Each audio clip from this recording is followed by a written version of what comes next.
وصفتنا النهاردة الحمام الكذاب. هنعمله كده بطعم ولا أروع، ومحشي باللحمة المفرومة والخضار. حاجة كده فاخر من الآخر يا جماعة. بسم الله ما شاء الله ولا قوة إلا بالله. شايفين الرز مفلفل إزاي؟ وهنعمله في الصينية، ولا هنقلي ولا هنسلق ولا أي حاجة.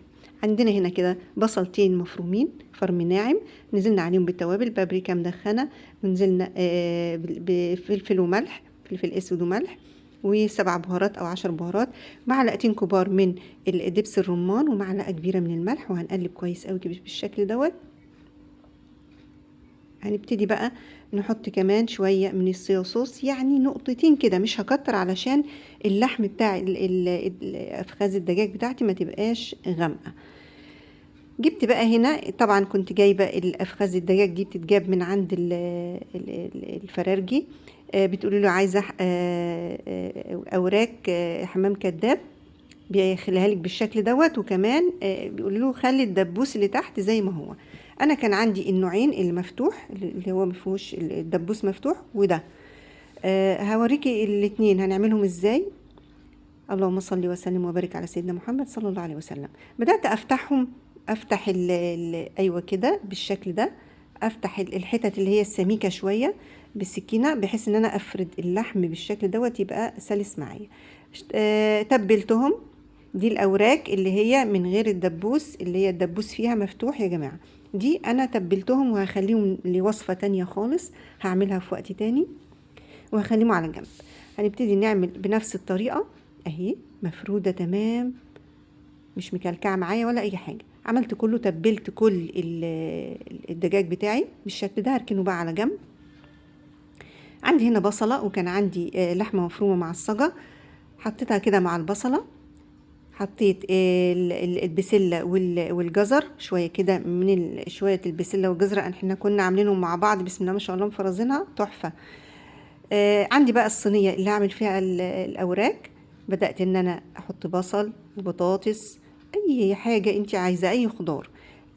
تبلتهم بنفس التتبيلة، ملح وفلفل وكل التتبيلة اللي احنا حطيناها، 7 بهارات، وحطينا شوية زيت كده وطماطمية.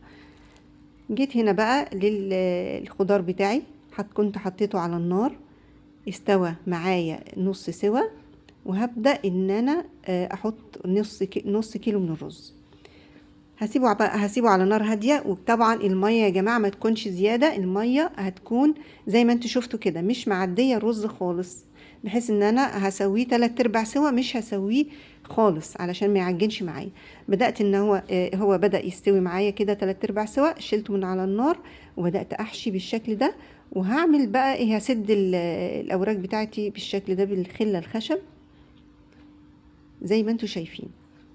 هسد كده من فوق. انا مسرعه الفيديو علشان مش عايزه اطول عليكم، بس الفكره ان شاء الله بتكون وصلت تمام كده بالشكل ده. شايفين شكل الحمامه بالظبط. هبدا ان انا ارص في الصينيه كل الكميه، عملتها وجهزتها، وارص بقى في الصينيه بالشكل ده. في طبق بقى هحط توم باودر، بصل باودر، ملح وفلفل، كل التوابل اللي استخدمناها قبل كده، معلقتين من الصويا صوص، معلقه من المستردة، شوية من الكاتشب، ومعلقة كبيرة من السمنة، وشوية من الزيت. هقلبهم كويس قوي بالشكل ده، وبفرشة بقى كده.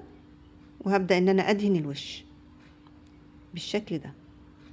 اللهم صل وسلم وبارك عليك يا رسول الله صلى الله عليه وسلم. رمضان جاي لنا وهنحتاج وصفات كتير، وممكن نعمله ونحطه مثلا قبلها بيوم في التلاجة، لكن مش في الفريزر. طالما اتحشى بالرز لا، ما ينفعش. هبدأ ان انا ادهن الوش، وحطيت شوية مية كده علشان الفراخ بتاعتي تستوي. هغطيهم بقى بفويل، او هغطيهم بصينية كده، واحطهم في الفرن نص ساعة. هتبتدي الكمية الحجم يتضاعف بالشكل ده. بدأ يستوي معايا، هطلعه وهدهن الوش تاني بالشكل ده. وهاخد طبعا من الصوص واحط على الفراخ، وهدخلها تحت الشواية، تطلع معايا القمر ده. بسم الله ما شاء الله، الريحة قلب الدنيا يا جماعة، بصراحة تحفة. انا ما كنتش متخيلة ان طعمه هيطلع حلو بالشكل ده. معاه بقى رز، معاه ملوخية، بسم الله ما شاء الله. شايفين؟ هنفتحه كده ونشوف. الرز مفلفل وبالهنا والشفا عليكم. بحبكم في الله.